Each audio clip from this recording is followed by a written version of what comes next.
तो एक question of deviation के बारे में बात की थी, क्या सभी बच्चों को वो क्वेश्चन समझ में आ गया था? हाँ, जिसमें डेविएशन की वैल्यू आई थी जिसमें डेविएशन की वैल्यू आई थी sine inverse d by r, sine inverse d by r. तो ये जो डेविएशन है, कितना डेविएशन होगा, क्या आप इसे याद रख पाओगे? साइन थीटा की वैल्यू जो थी डी बाई आर, वहां से थीटा निकाला था sine inverse d by r, क्या आप इसे याद रख पाओगे? हाँ, तो इसे डेविएशन पे एक और अच्छा क्वेश्चन बनाया जाता है, डेविएशन के ऊपर ही एक और अच्छा क्वेश्चन हम लोग फॉर्म कर सकते हैं। उस क्वेश्चन के बारे में बात करते हैं। देखो देखो बच्चों, हमें बोला गया कि हमारे पास,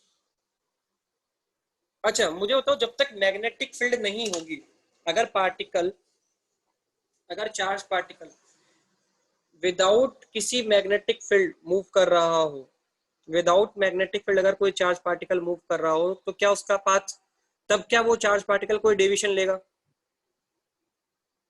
नहीं, है ना? तो तब वो चार्ज पार्टिकल कोई डेविएशन लेता नहीं।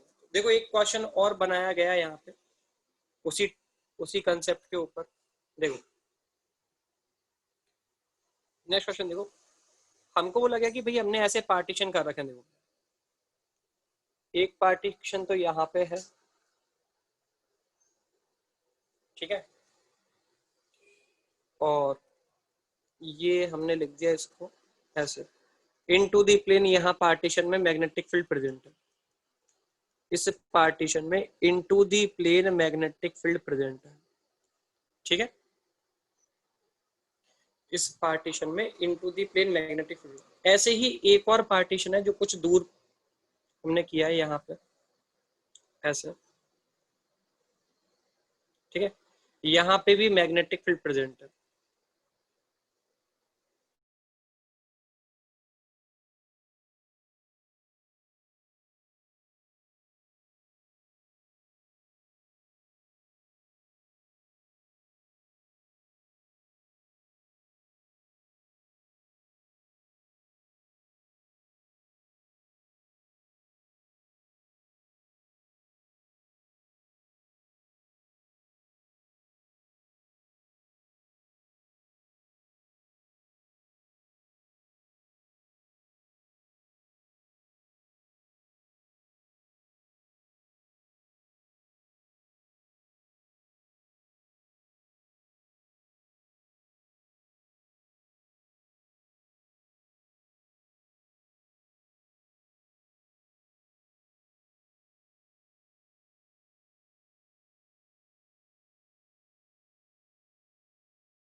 हाँ, क्या सभी बच्चों को मेरी वॉइस क्लियर आ रही है?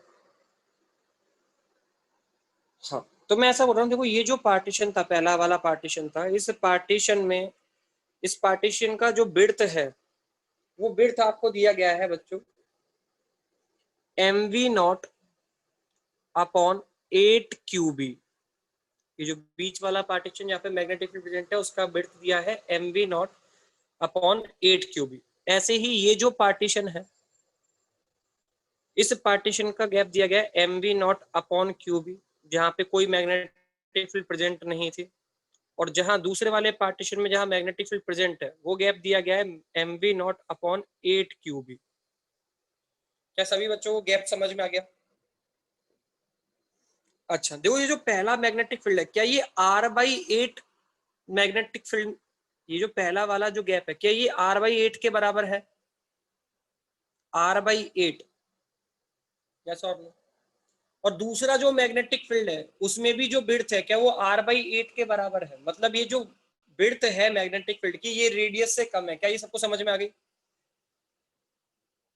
बात? हाँ, अब हुआ क्या बच्चों, यहां से हमने एक चार्ज पार्टिकल एंटर करवाया है, चार्ज है Q, मास M, और वेलोसिटी है V, V वेलोसिटी के साथ एंटर करवा रहे हैं। क्या ये चार्ज पार्टिकल पहले तो, क्या ये चार्ज पार्टिकल पहले फर्स्ट, इसको मैं नाम देता हूं partition number A, partition number B, और पार्टीशन नंबर C। सबको समझ में आ गई? Partition A, partition B, partition C। 3 partition दिखाई दे रहे हैं आपको, और एक लास्ट में जो फाइनली जो दिखाई दे रहा है वो पार्टीशन नंबर डी। 4 पार्टीशन आपको दिखाई दे रहा है, यस और no, A B C D. A में मैग्नेटिक फील्ड है, बी में कोई मैग्नेटिक फील्ड नहीं है, सी में मैग्नेटिक फील्ड है और डी में कोई मैग्नेटिक फील्ड प्रेजेंट नहीं है। क्या ये सबको दिखाई दे रहा है? तो हमने इस चार्ज पार्टिकल को यहाँ से v स्पीड के साथ मूव कराया। क्या ये पार्टिकल ए ए पार्टीशन के अंदर एक कर्व बनाएगा, यस और नो? हाँ। अच्छा, बी पार्टीशन के अंदर क्या ये एक स्ट्रेट लाइन पाथ फॉलो करेगा? बी पार्टीशन के अंदर क्या ये स्ट्रेट लाइन? अच्छा, और सी पार्टीशन के अंदर क्या ये अगेन एक कर्व बनाएगा?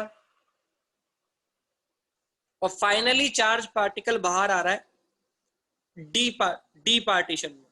The charge particle comes out, the charge particle, the charge particle comes out in D partition। ठीक है, डी पार्टीशन में ये बाहर आ रहा है। ठीक है, अच्छा, तो मुझे बताओ इस पार्टिकल का टोटल डेविएशन कितना हुआ? टोटल डेविएशन, टोटल डेविएशन कितना होगा? टोटल डेविएशन कितना होगा? चलो सॉल्व करो, टोटल डेविएशन कितना होगा?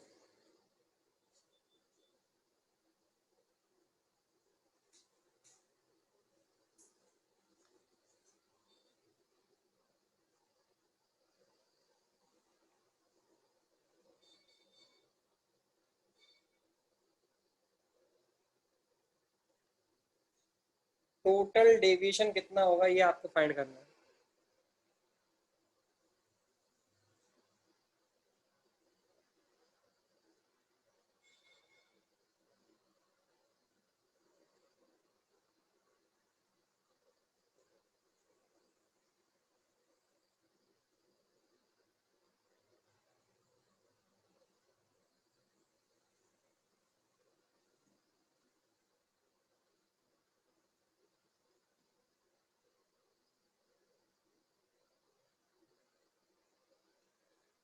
टोटल डेविएशन कितना होगा?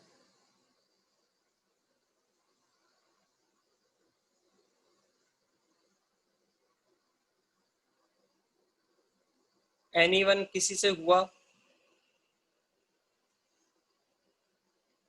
टोटल डेविएशन कितना हुआ?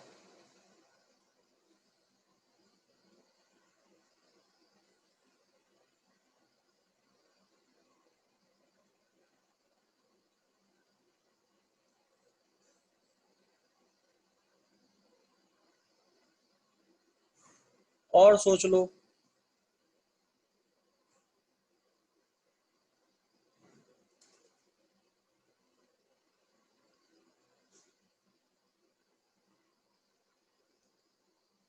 टोटल डेविएशन कितना हुआ ये सोचना था।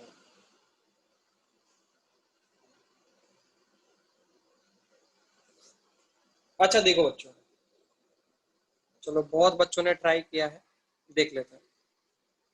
अच्छा मुझे एक चीज बताओ यहाँ पे, ठीक है ठीक है, यहाँ पे मुझे बताओ जो डेविएशन हो रहा है क्या वो केवल फर्स्ट पार्ट, ये ए वाले पार्ट और सी वाले पार्ट की वजह से हुआ होगा डेविएशन, यस और नो?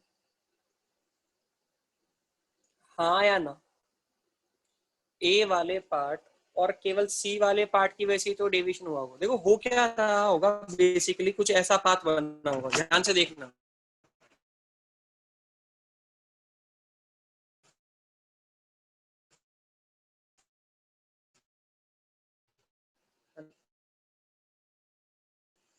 बेसिकली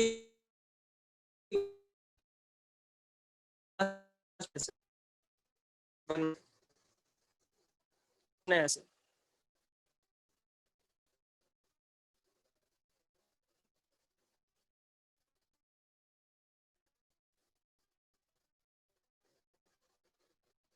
आउट हो रहा होगा। क्लियर है सबको?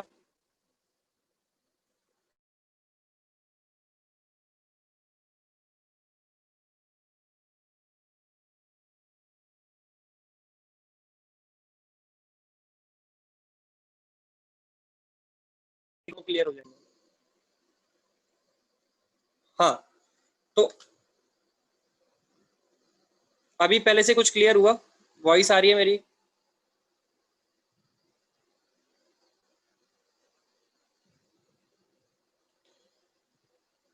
चलो देखो,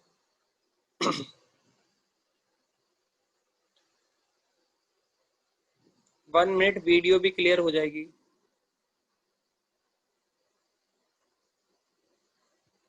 okay, now is it clear?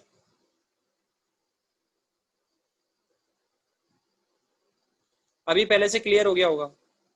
ठीक है, चलो देखो। हाँ, तो अभी सुनो, देखो हुआ क्या है। पहले तो यहां से एक कर्व पार्ट बनाया है इसने, यहाँ ए वाले पोर्शन में इसने एक कर्व पार्ट बनाया। फिर यहां से जिस जिस स्पीड से निकला, उस स्पीड से स्ट्रेट लाइन पाथ को फॉलो करते हुए ये सी पोर्शन में एंटर कर रहा है, और सी पोर्शन में फिर से एक कर्व पार्ट बनाएगा, और यहाँ डी पोर्शन पे ऐसे आउट आ रहा होगा। यस और नो? ऐसा ही कुछ हुआ है।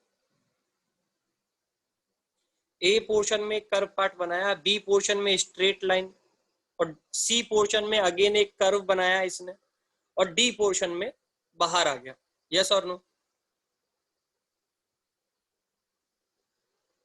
हाँ या ना? मुझे बताओ, मुझे एक चीज बताना, जब ये ए पोर्शन से बाहर निकल रहा है, जब ये ए पोर्शन से बाहर निकल रहा है, तो क्या ए पोर्शन से जैसे ही बाहर आया तो क्या इसकी स्पीड ये पहले वाले कर्व के टेंजेंशियल रही होगी?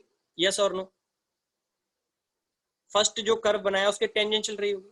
हाँ, और जैसे ही ये सी पार्ट में एंटर कर रहा है, तो सी पार्ट में एंटर करते टाइम जो वेलोसिटी है, क्या ये सी पार्ट में बनने वाले कर्व के टेंजेंशियल रही होगी? जस्ट इन करते टाइम, सी पोर्शन में एंटर करते टाइम जो स्पीड है, क्या सी पार्ट में बनने वाले कर्व के टेंजेंशियल रही होगी? यस और नो? हाँ, वेरी गुड। तो रियलिटी में पता है क्या है? रियलिटी में कुछ ऐसा है, ध्यान से सुनना मेरी बात को।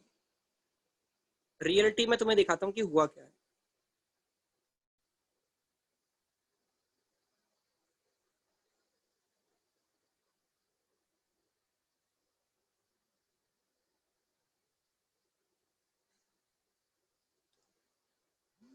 देखो,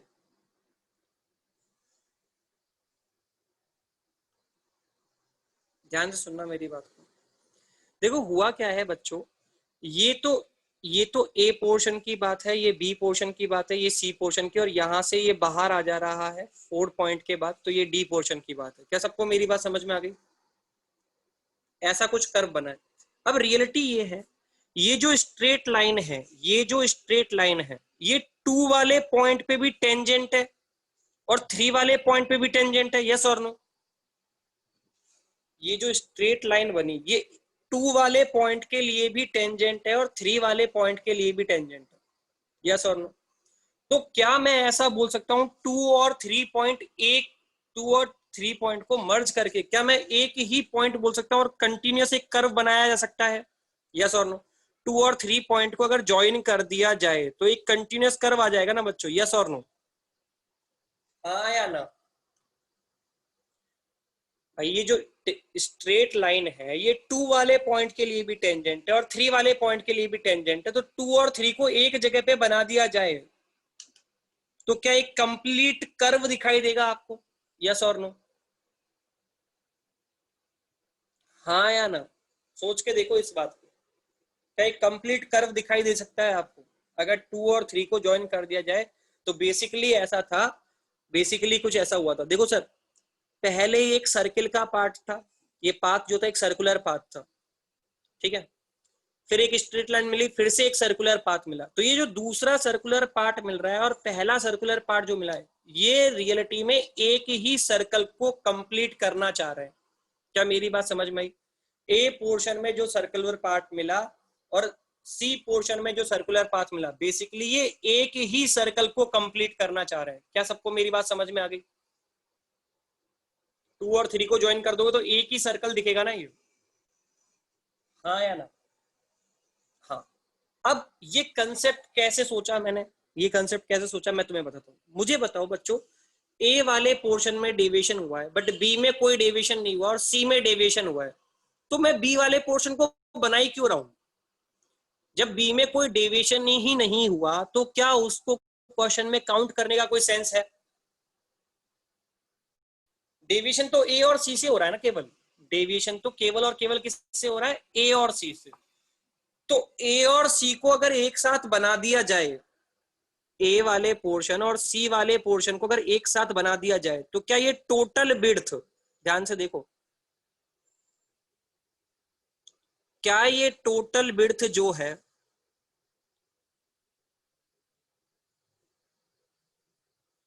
टोटल विड्थ जो होगी, क्या ये m v naught upon 4 QB हो जाएगी बच्चों? यस और no? M v naught upon 4 QB। और ये चार्ज पार्टिकल जो है ये बेसिकली ऐसे मूव करता हुआ तुम्हें नजर आ जाएगा, देखो ऐसे, हाँ या ना?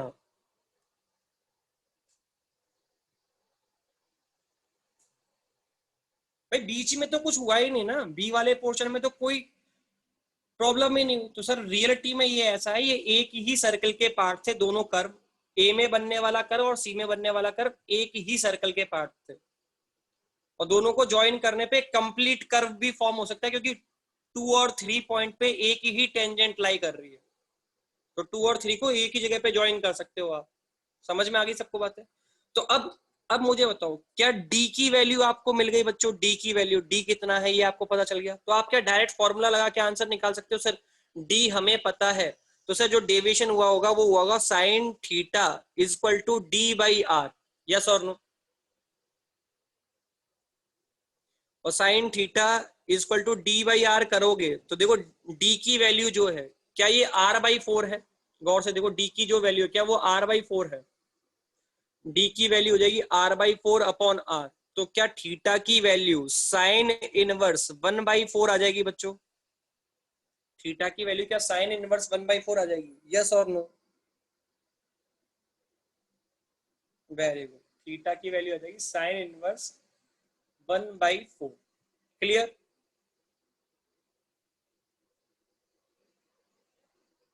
क्या सभी बच्चों को ये समझ में आ गया? बहुत अच्छे। वेरी, तो ये है answer, theta is equal to sine inverse. तो बीच में अगर कोई ऐसा फील्ड दे दिया जाए जहां कोई मैग्नेटिक फील्ड लाई नहीं कर रहा, तो उसका कोई सेंस नहीं है, आप दोनों मैग्नेटिक फील्ड को एक साथ बना के भी क्वेश्चन को सॉल्व कर सकते हो। क्लियर?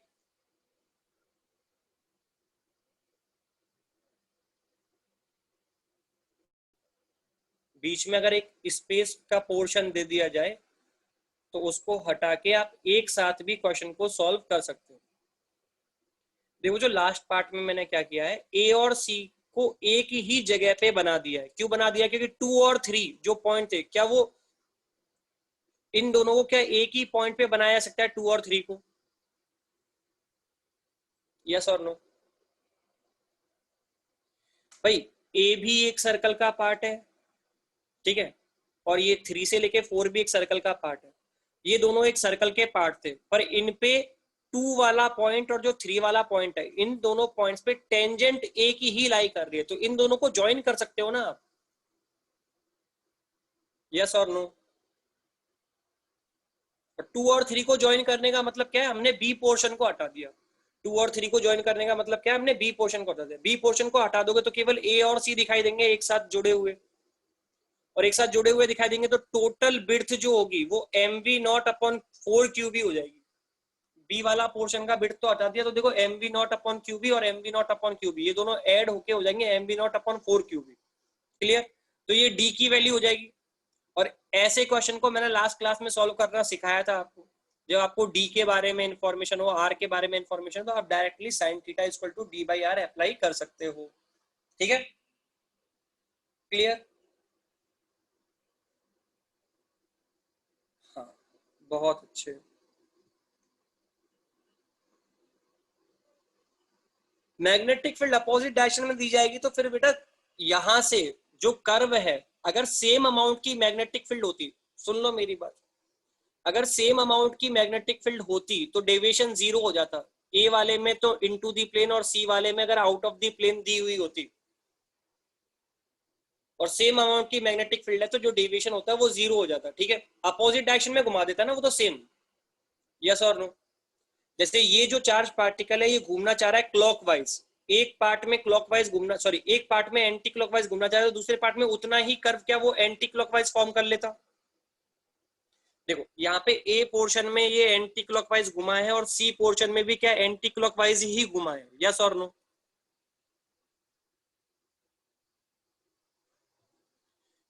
ए पोर्शन और सी पोर्शन में सेम एंटी क्लॉकवाइज घुमा है ना। अगर मैग्नेटिक फील्ड की डायरेक्शन चेंज कर देते तो ये जो कर्व आपने ऐसे बनाया है एंटी क्लॉकवाइज, क्या यही कर्व उल्टा बनता बच्चों, क्लॉकवाइज बनता है ऐसे ऊपर से, और ये वापस हॉरिजॉन्टल ही बाहर आ जाता चार्ज पार्टिकल। क्लियर है बातें? अगर मैग्नेटिक फील्ड का अमाउंट सेम होता तो फिर जीरो डेविएशन काउंट करते हैं हम लोग। ठीक है, चलो वेरी गुड। अच्छा, अब ये जो क्वेश्चंस मैंने आपको कराए, जो मैं 2-4 दिन से आपको क्वेश्चंस करा रहा हूँ, ये सारे क्वेश्चंस थे बच्चों। सेकंड देखो, हमने पहला केस स्टडी किया था when magnetic field is parallel और एंटी पैरेलल टू वी। पहला केस ये सीखा था हमने जिसमें कोई फोर्स नहीं लगता था चार्ज पार्टिकल पे, यस और नो? पहला केस तो ये सीखा था ना हमने, भाई मैग्नेटिक फील्ड और वेलोसिटी वेक्टर के बीच में अगर 0 डिग्री एंगल है और 180 तो कोई फोर्स नहीं है। सेकंड केस जो हमने स्टडी किया, B is perpendicular to the velocity. तो ये जितने भी क्वेश्चंस मैं आपको करा रहा था ये सेकंड केस के क्वेश्चंस थे, यस और नो? जहां पे बी परपेंडिकुलर था वेलोसिटी के, यस और नो? ठीक है। अच्छा, अब क्या थर्ड केस ऐसा भी हो सकता है? थर्ड केस देखो,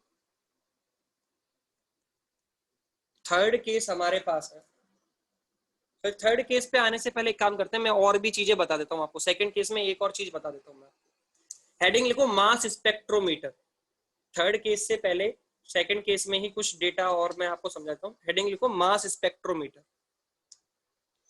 मास spectrometer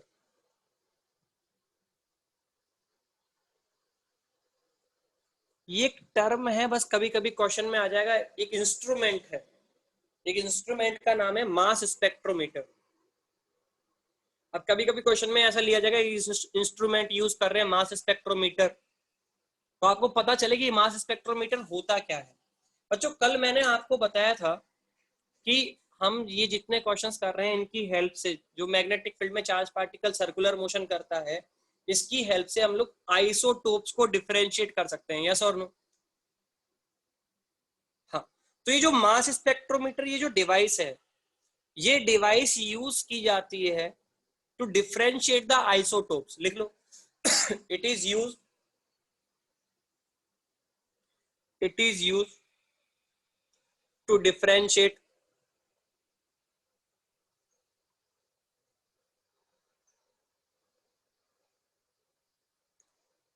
it is used to differentiate isotopes।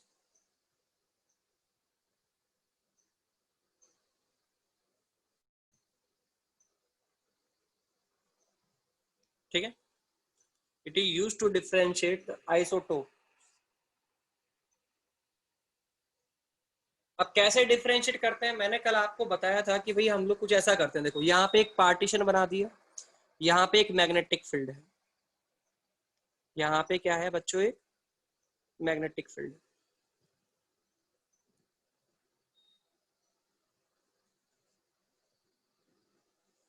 देखो, तो आप क्या करोगे, यहाँ से एटम्स की बॉम्बार्डिंग करवाई जाती है। जैसे चार्ज पार्टिकल्स को, कोई भी एटम जिसके आइसोटोप्स प्रेजेंट है उनको यहाँ से एंटर कराया जाएगा। अब जब आप इसको एंटर कराओगे, अगर आपको आइसोटोप्स के बारे में पहले से इंफॉर्मेशन है तो क्या आपको रेडियस mv/qb के बारे में पहले से इंफॉर्मेशन मिल जाएगी। अगर आपको पता है जैसे हाइड्रोजन के आइसोटोप्स होता है या सोडियम के आइसोटोप्स हैं, तो सोडियम के आइसोटोप्स के बारे में अगर आपको पता है कि भाई एक तो 12 होता है और एक 14 होता है, 12 और 14 ही होते हैं ना आई थिंक आइसोटोप्स सोडियम के। अरे सोडियम के आइसोटोप्स कौन कौन से होते हैं जल्दी बताओ।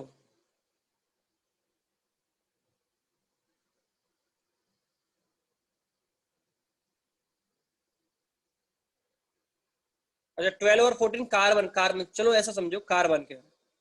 ठीक है, या और कोई एलिमेंट लो, एल्यूमिनियम क्या पता है आपको, एल्यूमिनियम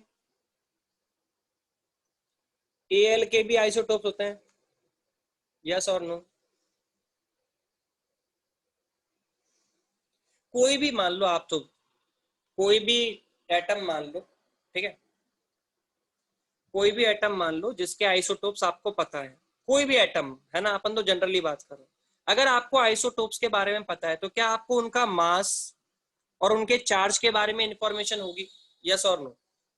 कोई भी आइसोटोप्स मान लो यार, कोई भी एटम के आइसोटोप्स मान लो, है ना। तो मान लो यहाँ तो एटम्स थे, एक ही एटम की बात कर रहे हैं, एक ही एटम के काफी सारे, नंबर ऑफ एटम्स बहुत ज्यादा है यहाँ पे, ठीक है।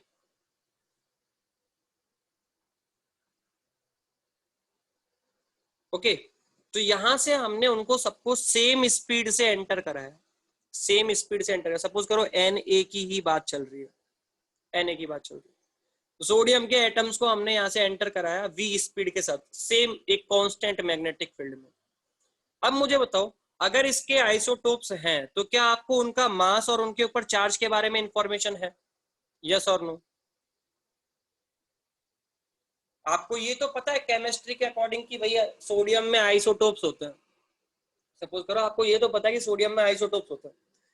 अब आपके पास सोडियम के बहुत सारे एटम्स है, तुम चाहते हो कि इनमें से आइसोटोप्स को अलग करो और नॉर्मल को अलग करो, ठीक है, आइसोटोप्स को अलग करना चाहते हो, तो क्या आपको हर आइसोटोप्स का मास और चार्ज के बारे में इंफॉर्मेशन होगी, यस और नो। तो क्या आप हर आइसोटोप की रेडियस पहले से ही कैलकुलेट कर सकते हो बिना सर्कल बनाए ही, यस और नो, बिना सर्कल बनाए ही क्या हम रेडियस पहले से कैलकुलेट कर सकते हैं, यस और नो। अब सपोज करो हमारे पास रेडियस आ गई, ध्यान सुनो, एक बार तो आर वन मान लो, पहले वाले आइसोटोप के लिए हमारे पास रेडियस आई 2 सेंटीमीटर, और दूसरे वाले आइसोटोप के लिए हमारे पास रेडियस आई 4 सेंटीमीटर। एक एग्जाम्पल से बता रहा हूं मैं, ठीक है, मान लो एक आइसोटोप के लिए तो रेडियस कैलकुलेट किया आपने, मास अलग रखा तो 2 सेंटीमीटर है, दूसरे वाले आइसोटोप के लिए रेडियस आई 4 सेंटीमीटर। तो आप क्या करोगे, यहां से एंटर किया है तो क्या जितने भी चार्ज पार्टिकल यहां से एंटर कर रहे हैं, क्या वो हाफ सर्कल बनाने वाले हैं बच्चों, यस और नो। क्या वो सारे चार्ज पार्टिकल हाफ सर्कल बनाएंगे, हाँ या ना, हाँ, सारे चार्ज पार्टिकल हाफ सर्कल, तो हाफ सर्कल बनाएंगे, सेंटर यहां होगा कहीं, यस और नो, सेंटर यहां होगा कहीं, एक पहले वाले चार्ज पार्टिकल का सेंटर यहां होगा, दूसरे वाले का अलग होगा, क्योंकि सबकी रेडियस अलग अलग है तो सबके सेंटर भी अलग अलग। तो देखो आप क्या कर रहे हो, आपने ये पता कर लिया पहले आइसोटोप के लिए रेडियस है R1, तो आपने यहां से जहां से चार्ज पार्टिकल एंटर कर रहे हैं वहां से 4 सेंटीमीटर पे जाके, 4 सेंटीमीटर पे जाके यहाँ पे एक विंडो बना दी, क्या बना दी, एक विंडो। तो जो R1 रेडियस का चार्ज पार्टिकल होगा, क्या वो यहां से ऐसे बाहर आ जाएगा, यहां से ऐसे, यस और नो, हाँ या ना। R1 रेडियस वाला, भाई डायमीटर हो जाएगी ना ये, कंप्लीट हाफ सर्किल हो गया तो R1 रेडियस वाला जो आइसोटोप होगा वो 4 सेंटीमीटर दूर से बाहर आ रहा होगा, और जो R2 रेडियस वाला चार्ज पार्टिकल होगा वो कुछ ऐसे बाहर आ रहा होगा, देखो यहां से 8 सेंटीमीटर पे तुमने दूसरी विंडो बना दी, 8 सेंटीमीटर पे तुमने अब जो पहली विंडो से बाहर आ रहे हैं वो अलग अलग आइसोटोप है, और जो दूसरी विंडो से बाहर आ रहे हैं वो अलग आइसोटोप्स हैं। तो क्या यहाँ पे आप एक ही एटम के आइसोटोप्स को अलग कर पाओगे, यस और नो।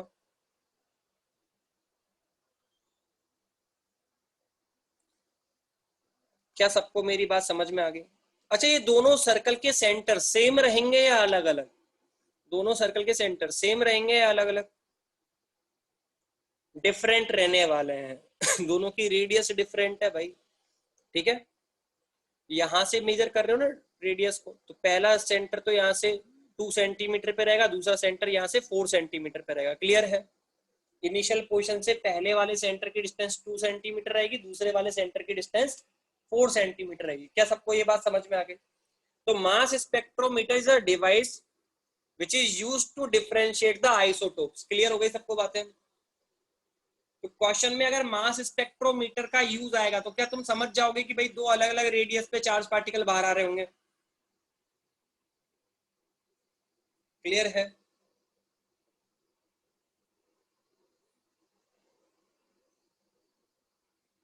वेरी गुड, ठीक है, बहुत अच्छे। हाँ, एक और जो हमारे टर्म यूज में आती है बच्चों, नेक्स्ट जो टर्म हमारे यूज में आती है वो है इलेक्ट्रॉन गन। इलेक्ट्रॉन गन,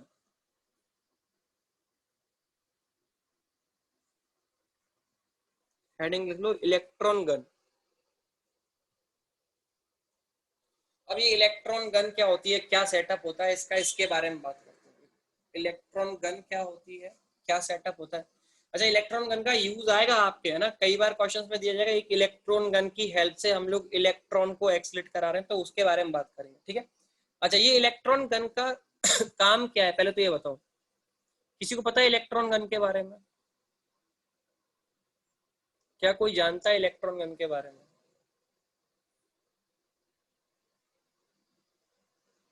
हाँ, तो ये इलेक्ट्रॉन गन क्या है, ये इलेक्ट्रॉन इजेक्ट करती है। क्या इजेक्ट करेगी बच्चों? इलेक्ट्रॉन्स। अगर आपको कहीं पे इलेक्ट्रॉन्स की बॉम्बार्डिंग करानी है तो आप हाथ से उठा के थोड़ी फेंकोगे इलेक्ट्रॉन को, यस और नो? भाई तुम्हें बोला जाए कि इलेक्ट्रॉन की बॉम्बार्डिंग करानी है, या एक इलेक्ट्रॉन को हमें एक मैग्नेटिक फील्ड में मूव कराना है, तो तुम हाथ से उठा के मूव कराओगे क्या उसे?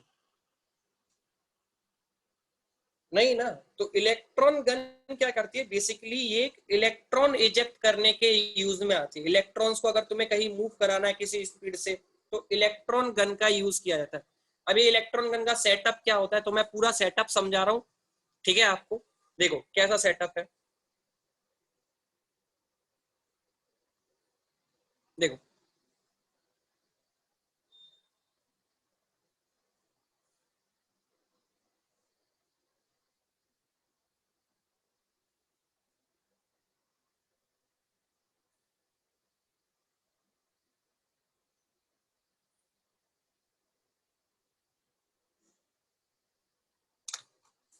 ध्यान से समझना है इस पूरे को।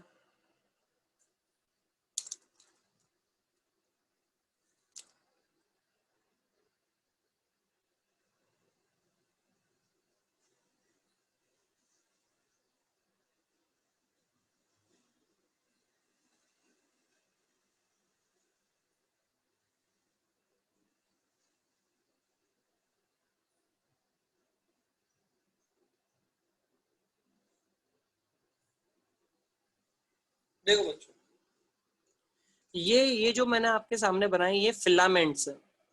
फिलामेंट, सो क्या बोलते हैं बच्चों, फिलामेंट। मेंशन कर देता हूँ,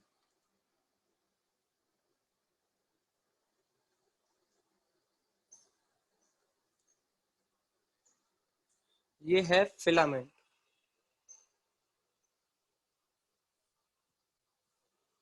ठीक है। अच्छा, और देखो, ये एक बैटरी लगाई है, ये high voltage battery, high voltage, voltage battery,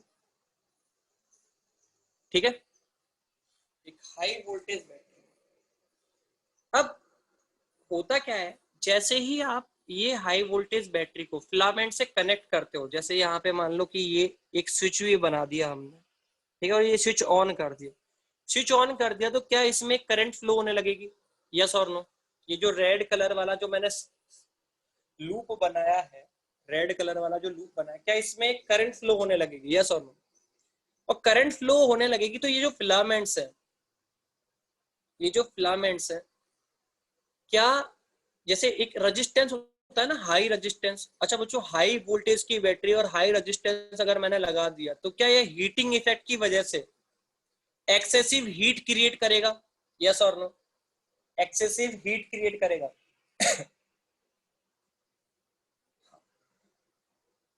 तो ये एक्सेसिव हीट की वजह से यहां से, अच्छा, अगर एक्सेसिव हीट क्रिएट करेगा तो इस फिलामेंट में जिस भी मटेरियल का ये बना हुआ है, उस मटेरियल से क्या इलेक्ट्रॉन्स एक्साइट हो सकते हैं due to the excessive heat, yes और नो?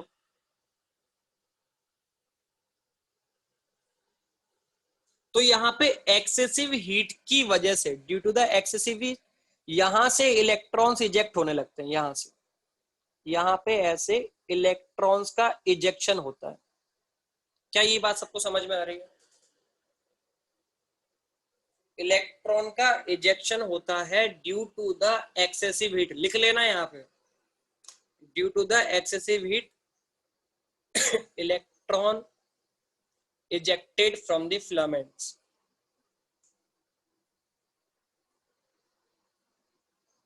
और इस प्रोसेस को बोलते हैं थर्माइनिक एमिशन। इस प्रोसेस, ये इलेक्ट्रॉन के इजेक्ट होने की प्रोसेस को बोलते हैं थर्माइनिक एमिशन। थर्माइनिक क्यों? क्योंकि ये हम लोग हीट की वजह से क्रिएट हो रहा है ये सब। यस और नो? एक्सेसिव हीट की वजह से क्रिएट हो रहा है, इसलिए थर्मल से कनेक्ट किया है इसे हमने। थर्माइनिक एमिशन बोला जाता है, लिख लेना इसको। इस प्रोसेस को बोलते हैं थर्माइनिक एमिशन। लिख लिया?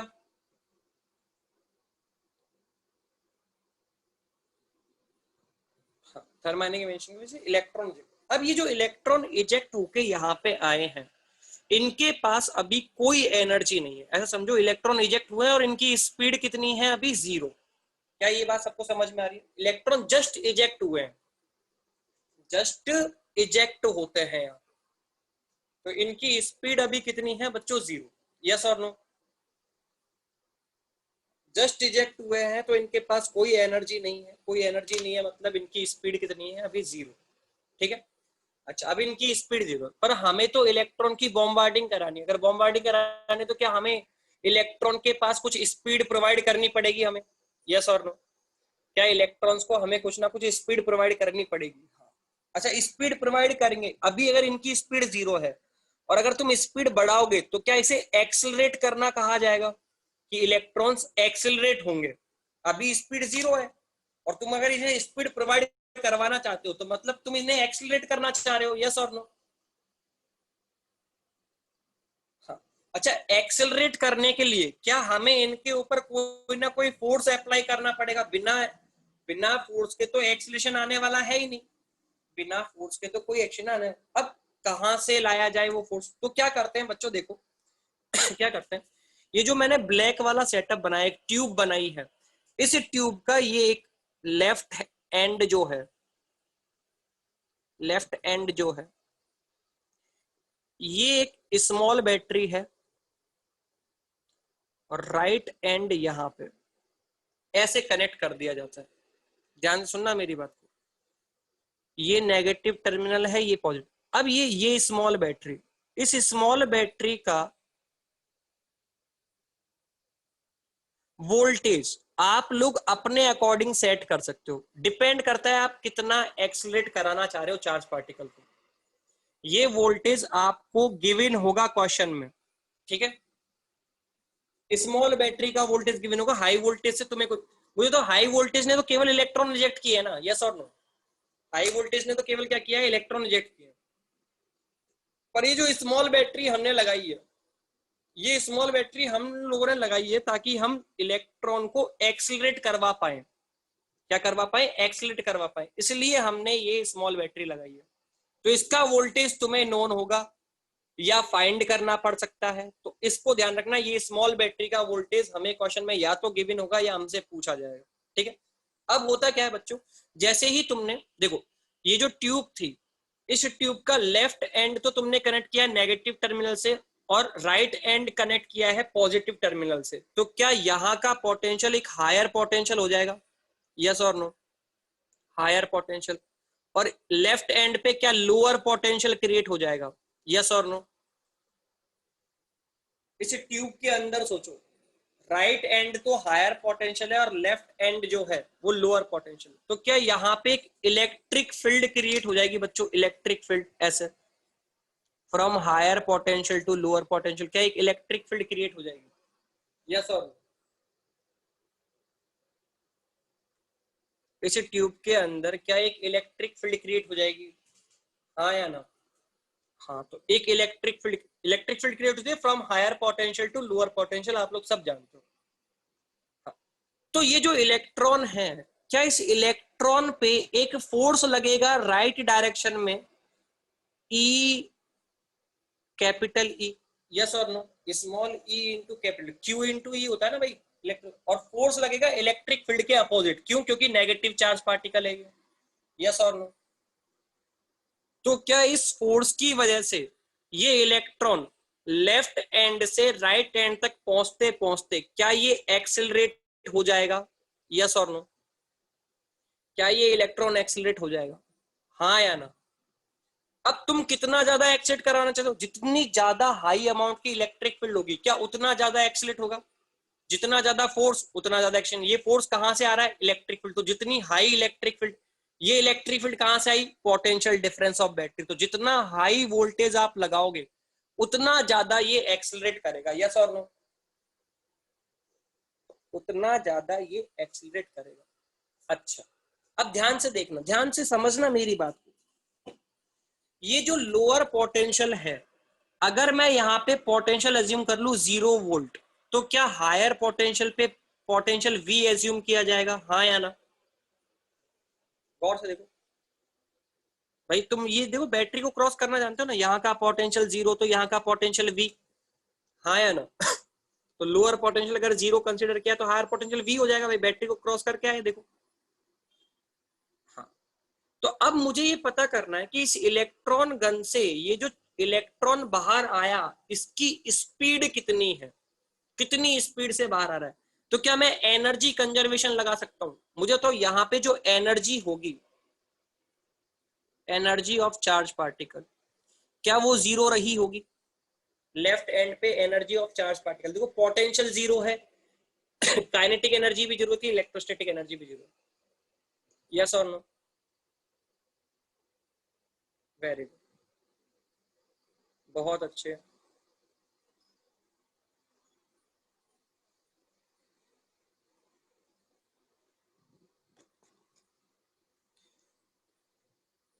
बहुत बढ़िया।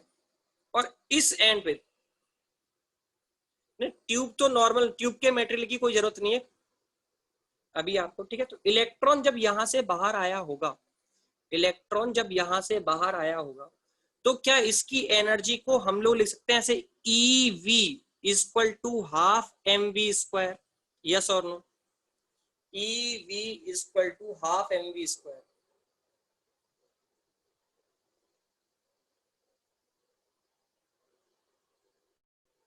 तुम्हें समझ में आया ये e we equal to half m v square क्यों लिखा?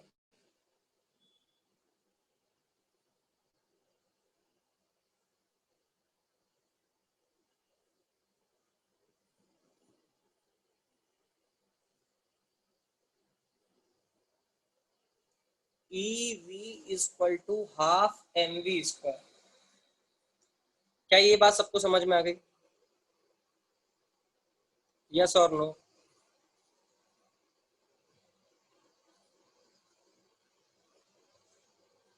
हाँ, पोटेंशियल इनटू चार्ज है, पोटेंशियल एनर्जी हो जाएगी ना, पोटेंशियल इनटू चार्ज। अरे ये अरे कंफ्यूज मत हो जाना तुम, ये वोल्टेज वाला वी है और ये स्पीड वाला वी है, ठीक है?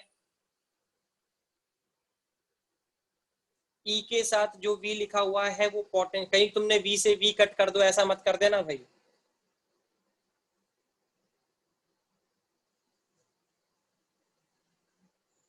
क्लियर सभी को बात है?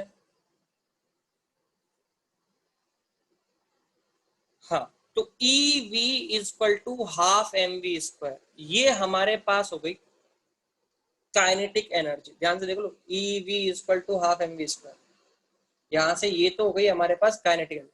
तो क्या यहाँ से हम स्पीड के बारे में इंफॉर्मेशन निकाल सकते हैं कि स्पीड कितनी रही होगी बच्चों?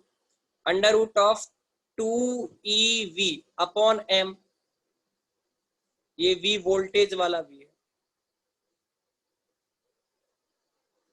और ये स्पीड।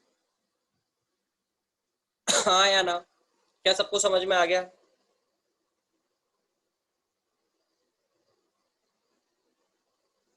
वेरी गुड,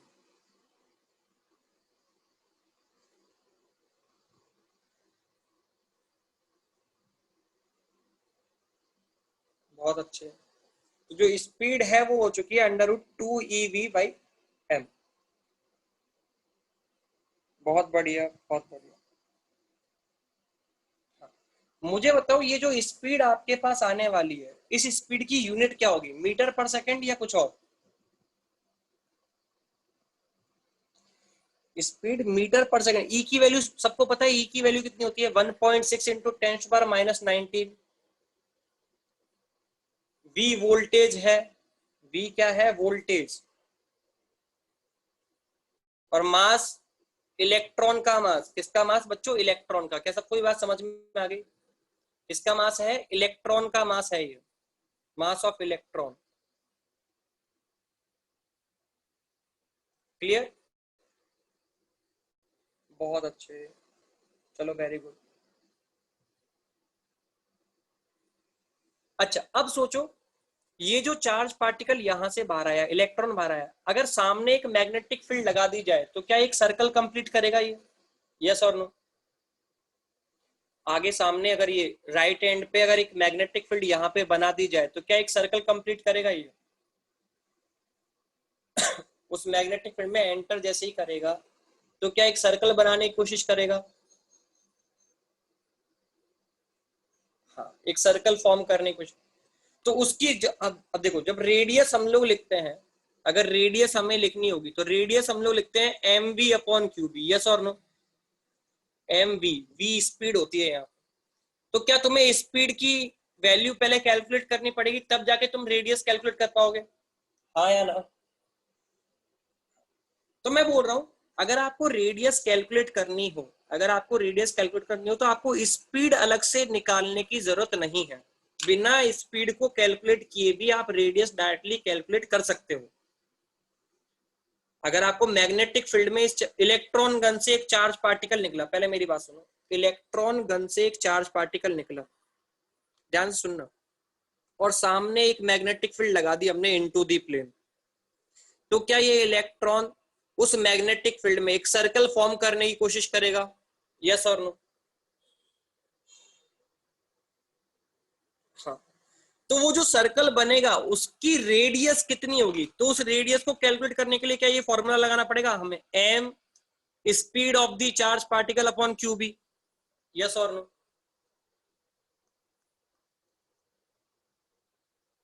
तो ये रेडियस तो तब कैलकुलेट कर पाओगे ना जब आपको स्पीड पता हो, कितनी स्पीड के साथ मैग्नेटिक फील्ड में एंटर कर रहा है चार्ज पार्टिकल, यस और नो?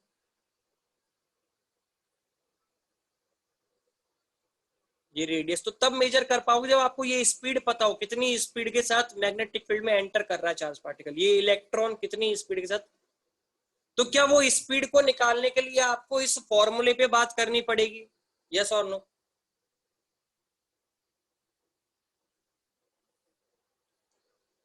इस फॉर्मूले से तुम स्पीड निकालोगे और यहाँ पुट करोगे। तो मैं बोल रहा हूँ कि इस फॉर्मूले को अप्लाई किए बिना, ये जो फॉर्मूला मैंने आपके सामने स्पीड का लिखा है, इस फॉर्मूले को अप्लाई किए बिना भी आप रेडियस कैलकुलेट कर सकते हो। भाई स्पीड कैलकुलेट करोगे तो ये रूट में लिखा हुआ है, 2e की वैल्यू रखोगे, v की वैल्यू लिखोगे, मास रखोगे, कैलकुलेशन क्या लेंथी हो जाएगी स्पीड निकालने में, हाँ या ना? स्पीड को कैलकुलेट करने में ही, और फिर स्पीड के बाद फिर रेडियस कैलकुलेट करो, कैलकुलेशन लेंथ हो जाएगी। उससे अच्छा क्या है, क्या हम लोग ये जानते हैं kinetic energy equal to p square by 2m होता है, मोमेंटम का स्क्वायर अपॉन 2m, यस और नो? तो ये जो चीज लिखी गई है एम वी, क्या ये मोमेंटम है चार्ज पार्टिकल का, यस और नो?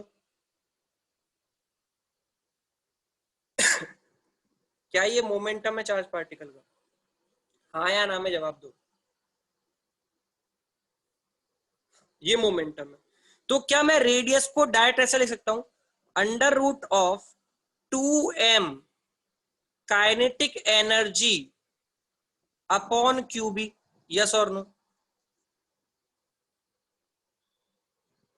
देखो यहां से मैंने मोमेंटम की वैल्यू लिखा ली, मैं मोमेंटम को कैसे लिखते हो, काइनेटिक एनर्जी के फॉर्मेट में ऐसे लिख सकते हैं मोमेंटम को, in form of kinetic energy, yes और नो? और क्या आपको यहाँ पे काइनेटिक एनर्जी डायरेक्ट पता है कि ये ईवी है, क्या काइनेटिक एनर्जी डायरेक्ट पता है कि into voltage of battery, yes और नो? तो आप डायरेक्ट यहां पुट कर दोगे तो क्या रेडियस डायरेक्ट आ जाएगी, under root of 2m E into v upon q B, yes और नो? तो क्या रेडियस के लिए डायरेक्ट फॉर्मूला भी बनाया जा सकता है बिना स्पीड को कैलकुलेट किए? ये वोल्टेज है स्मॉल बैटरी का, यस और नो? तो यहाँ पे रेडियस डायरेक्ट भी कैलकुलेट किया जा सकता है। अगर इलेक्ट्रॉन गन का क्वेश्चन है, ध्यान सुनना, अगर इलेक्ट्रॉन गन दी गई है, मैग्नेटिक फील्ड दी गई है और स्मॉल बैटरी का वोल्टेज पता है, तो आप रेडियस डायरेक्ट इस फॉर्मूले से निकाल सकते हो। क्लियर?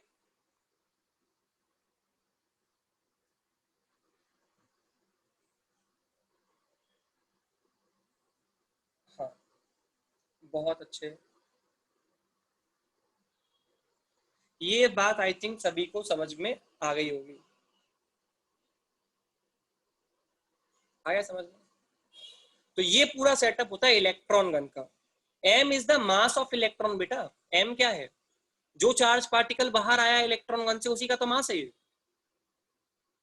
ठीक है?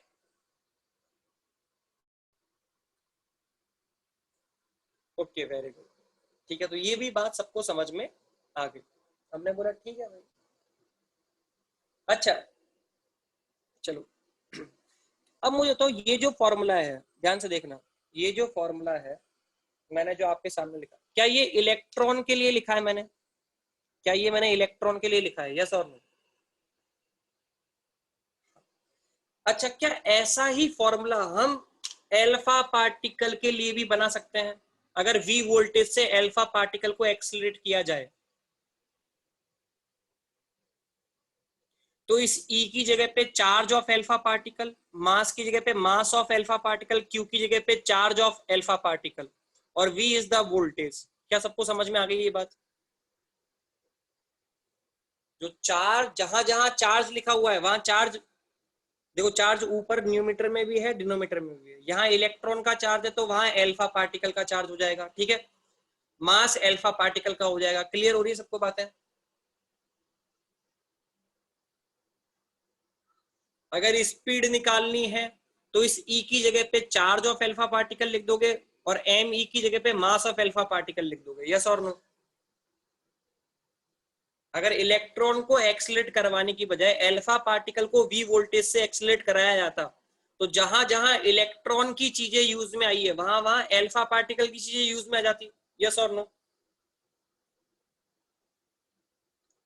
क्या सभी बच्चों को ये समझ में आ गया?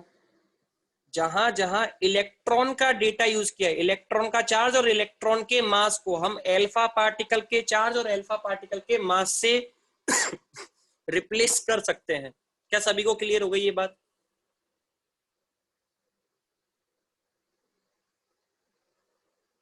ओके, वेरी गुड, बहुत बढ़िया, बहुत। अच्छा, तो ये तो एक सेटअप है किसी भी चार्ज पार्टिकल। देखो, इलेक्ट्रॉन को एक्सीलरेट कराया, क्या हम किसी और चार्ज पार्टिकल को भी एक्सीलरेट करवा सकते थे यहाँ पे इस स्मॉल बैटरी की हेल्प से? इस स्मॉल बैटरी की हेल्प से इलेक्ट्रॉन का इजेक्शन की वजह एल्फा पार्टिकल इजेक्ट करवा लिए जाते हैं। अगर कहीं से एल्फा पार्टिकल इजेक्ट होते हैं, जैसे रेडिएशन के टाइम पे एल्फा पार्टिकल इजेक्ट होते हैं, क्या आप लोग जानते हो ये? रेडिएशन तीन टाइप के होते हैं, एल्फा, बीटा और गामा। तो कुछ एलिमेंट ऐसे रख दिए जाए जिनसे एल्फा रेडिएशन हो रहा हो, एल्फा पार्टिकल इजेक्ट हो रहे हो, तो एल्फा पार्टिकल को अगर आपको एक्सलेट कराना है तो क्या आपको वी वोल्टेज की बैटरी की फिर से रिक्वायरमेंट पड़ जाएगी? तो हम इस सेटअप को हटा के अल्फा पार्टिकल के लिए भी वी वोल्टेज से एक्साइट करा सकते हैं, ठीक है? और इलेक्ट्रॉन को भी हम लोग वी वोल्टेज से एक्साइट करा सकते हैं और ऐसे हम लोग आंसर्स निकाल सकते थे। अब मुझे बताओ, यहाँ पे जब आप वी वोल्टेज से एक स्मॉल बैटरी से एक्सलेट करा रहे हो तो स्पीड बहुत ज्यादा आई होगी या बहुत कम? सोच के देखो, स्पीड ऑफ चार्ज पार्टिकल बहुत ज्यादा आई होगी या बहुत कम? एक स्मॉल बैटरी से आपने, सर कम ही आई होगी, बहुत ज्यादा तो नहीं, बहुत ज्यादा तो नहीं बोल सकते, कम ही आई होगी। पर जब हमें कहीं पे एल्फा पार्टिकल की बॉम्बार्डिंग करानी होती है या इलेक्ट्रॉन की बॉम्बार्डिंग करानी होती है, तो जब बॉम्बार्डिंग आप लोग कराते हो तो क्या स्पीड बहुत कम रखी जाती है या बहुत हाई? स्पीड को बहुत कम रखा जाता है या बहुत हाई? बहुत हाई रखा जाता है। अब वो बहुत हाई स्पीड क्या इलेक्ट्रॉन गन प्रोवाइड कर सकती है क्या? वो हाई स्पीड क्या आपको इलेक्ट्रॉन गन प्रोवाइड कर सकती है क्या? नहीं, इलेक्ट्रॉन गन तो प्रोवाइड नहीं कर सकती। तो फिर हाई स्पीड के लिए एक और सेटअप सोचा गया। अब उस सेटअप के बारे में कैसे सोचा, कैसे उसको बनाया, उसकी बातें हम लोग करेंगे लास्ट लेक्चर जो फिजिक्स का है उसमें, ठीक है। बीच में एक बोर्ड की क्लास होगी शायद आपकी, और एक लास्ट लेक्चर फिजिक्स का होगा आज। तो लास्ट लेक्चर में मैं एक और सेटअप आपको समझाऊंगा, ठीक है। ओके, ठीक है। अच्छा, संडे को जो टेस्ट होगा उसका सुन लो मेरी बात। संडे का जो टेस्ट होगा, संडे के टेस्ट में हम लोग क्या पूछने वाले हैं, केवल मैग्नेटिक फील्ड के क्वेश्चन ही पूछे जाएंगे। जहां तक फ्राइडे तक जहां तक कवर हो जाएगा ना, वहां तक फ्राइडे तक जहां तक कवर होगा वहां तक मैग्नेटिक फील्ड और वर्क पावर एनर्जी 11th का, ठीक है।